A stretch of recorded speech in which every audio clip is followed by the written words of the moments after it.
बिस्मिल्लाहिर्रहमानिर्रहीम। अस्सलाम वालेकुम डियर स्टूडेंट्स। आज का हमारा लेसन जो है वो स्टॉक्स के हवाले से है। ठीक है, प्रीवियस 2-3 लेसन्स में हमने कंपनी के कैपिटल स्ट्रक्चर के बारे में डिस्कशन की, फिर हमने टाइप्स ऑफ कैपिटल डिस्कस किया, हम कॉमन स्टॉक की तरफ आए। कॉमन स्टॉक के आगे जो कैपिटल जो कंपनीज़ का कंपनी एक्ट के मुताबिक था वो हमने डिस्कस किया। फिर हमने लास्ट लेक्चर में कॉमन स्टॉक के हवाले से no growth stock, constant growth, non constant growth को डिस्कस किया। आज हम इसी से आगे चलेंगे कि हमारे पास हर चीज़ आ गई, हमने देखा कहाँ कहाँ से हमें मिलेगी, लेकिन ये आई कहाँ से आएगा। आज हम इस पे डिस्कशन करेंगे कि ये आई हमें कहाँ से मिलेगा। तो हम एक टेक्निक डिस्कस करेंगे, that is called कैपम, capital asset pricing model के बारे में बात करेंगे कि वो किसी भी कंपनी का इंटरेस्ट रेट फाइंड करने के लिए कैसे यूटिलाइज होता है। ओके स्टूडेंट्स,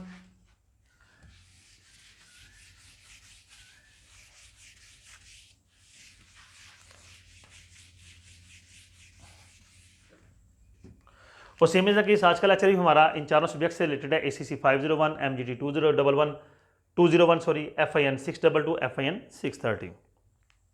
हमने बात करनी है कैपम की, capital asset pricing model.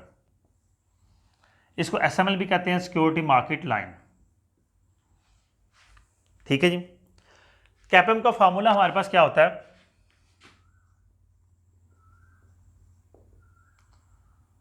RF plus RM minus RF multiply by beta. हमें बेसिकली इन चारों चीज़ों को सीखना है।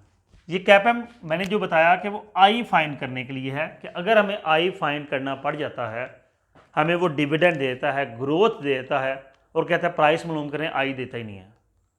लेकिन हम क्वेश्चन में देखते हैं कि हमें कुछ एडिशनल डाटा गिवन है, जिसमें RF गिवन है, RM गिवन है, बीटा गिवन है, तो फिर हम उससे इजीली आई फाइंड करके अपने उस फार्मूला DDM में अप्लाई कर सकते हैं, या नॉन कांस्टेंट ग्रोथ के फार्मूला में अप्लाई कर सकते हैं। तो अब इन चीज़ों को सीखेंगे, इन कॉन्सेप्ट को सीखेंगे, ये बेसिकली क्या होते हैं। सबसे पहले हमारे पास है RF। ये होता है रिस्क फ्री रेट। डिटेल में बात इनकी करते हैं, पहले लिख लें। RM market rate. इसको आप जिस तरह पाकिस्तान के अंदर बैंकिंग का जो रेट चलता है, टाइबर है, कराची इंटरबैंक ऑफर्ड रेट, वो भी आप कंसिडर कर सकते हैं। फिर हमारे पास बीटा आ जाता है।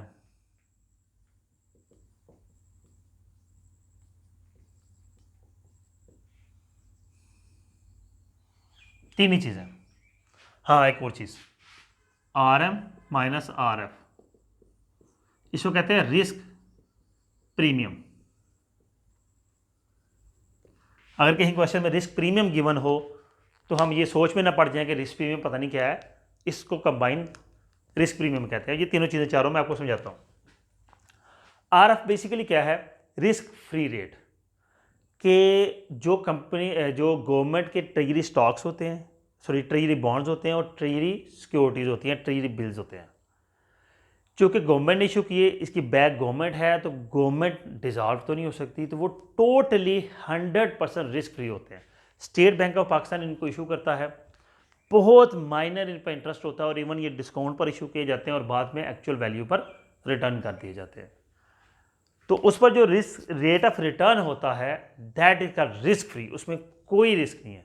और जब रिस्क फ्री होगा तो बड़ा नॉमिनल सा होगा। मिसाल के तौर पर मार्केट में 14% रेट ऑफ इंटरेस्ट प्रिवेल कर रहा है, तो ये 4% या 5% होगा, इतना ही होता है।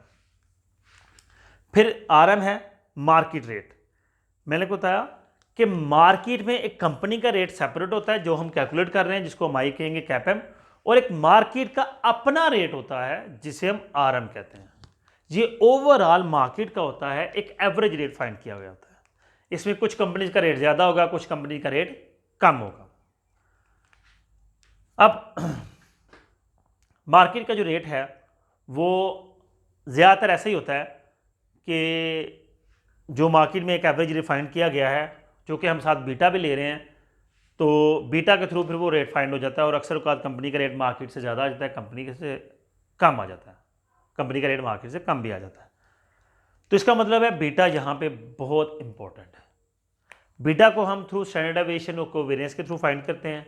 ये दोनों एक स्टैटिस्टिकल टेक्निक्स हैं, ठीक है, और काफ़ी लेंथी है, इसलिए हम बीटा को फाइंड आउट नहीं करने जा रहे हो, ना ही हमारे कोर्स का हिस्सा है, इसलिए हम इसकी डिटेल में नहीं जाएंगे। सिर्फ इतना ज़हन में रखें कि बीटा एक रिस्क फैक्टर है किसी भी कंपनी का। मार्केट का भी बीटा होता है वो हमेशा 1 होता है। अगर एक कंपनी मार्केट से लेस रिस्क की है तो उसका बीटा लेस देन 1 होगा, 0.8 होगा, 0.7 होगा, 0.75 है, 0.6 है, 0.5 है, व्हाट्सएवर।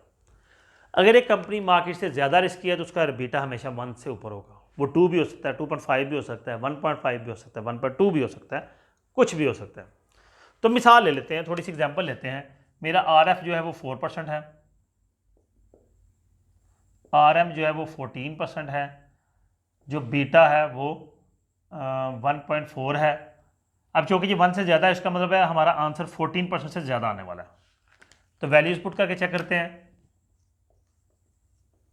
कैपम 4% प्लस 14% माइनस 4% इंटू 1.4, तो ये आ गया 4% प्लस 14%, ये 10 आएगा, 10 को 1.4 से मल्टीप्लाई करेंगे फिर 14% ही आ जाएगा। ठीक है, तो ये 18% हमारा आंसर आ गया। तो ये जो मार्केट का बीटा है, इंटरेस्ट रेट है, वो कम है, हमारी कंपनी का जो रेट ऑफ रिटर्न है वो बहुत ज़्यादा है, क्योंकि हमारी कंपनी ज़्यादा रिस्की है।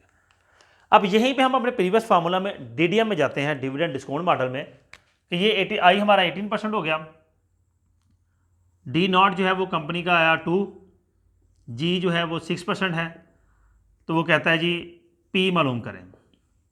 तो हम सिंपल क्या करेंगे, P is equal to D1 over I minus G. D1 में लगाएंगे 2 इंटू 1 प्लस 0.06, इसको कर लेंगे 0.06, डिवाइडेड बाय आई हमारा क्या है 0.18 माइनस 0.06, तो ये आ जाएगा 2.12 डिवाइड बाय 0.12। तो जब हम इसको डिवाइड करेंगे तो ये अप्रॉक्सीमेटली जो है मेरा ख्याल है 19 समथिंग आएगा। ठीक हो गया जी। अब ये हमारे पास आ गया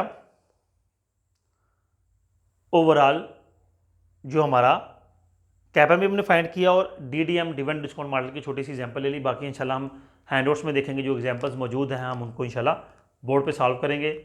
ये हमारा आज का लेक्चर था, उम्मीद करता हूँ आप लोगों की अंडरस्टैंडिंग होगा, और नेक्स्ट इंशाल्लाह अगले लेक्चर में हम बॉन्ड्स की थोड़ी सी टाइप्स को डिस्कस करते हैं कि बॉन्ड्स क्या होते हैं। अपना बहुत सा ख्याल रखिएगा। अल्लाह हाफिज़।